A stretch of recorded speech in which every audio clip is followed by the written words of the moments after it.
İslamda sevgiga joy bormi deyish savol noto'g'ri. Muhabbat va sevgi islomda ichida turibdi o'zi aslida. Agar siz o'sha sunnatga muvofiq Rasulimiz alayhissalatu vassalamdagidek muhabbat qilyapman, qila olaman desangiz, mana bu muhabbat sizga muborak bo'lsin. Lekin muhabbat deganda hech kimning ko'ziga ko'rinmasdan nomahram bir joyda xilvatda ko'rishlik aytilmaydi. Muhabbat deganda ikkita yosh bir-biriga nikohi bo'lmagan kimsalarni xilvatlarda har xil bema'ni ishlarni qilishlik aytilmaydi.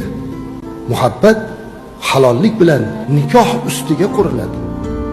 Payg'ambarimiz alayhisolatu vasallamdan aytilgan hadis 14 asrdan beri aytilib kelyapti. Uyalmasdan u zotdan so'radilar: "Ya Rasululloh sallallohu alayhi vasallam, kimni sevasiz?" dedilar. "Oyishani" dedilar. Jufti halolini aytdilar. "Oyishani" dedilar. Undan keyin kimni sevasiz? Yana Oyishani.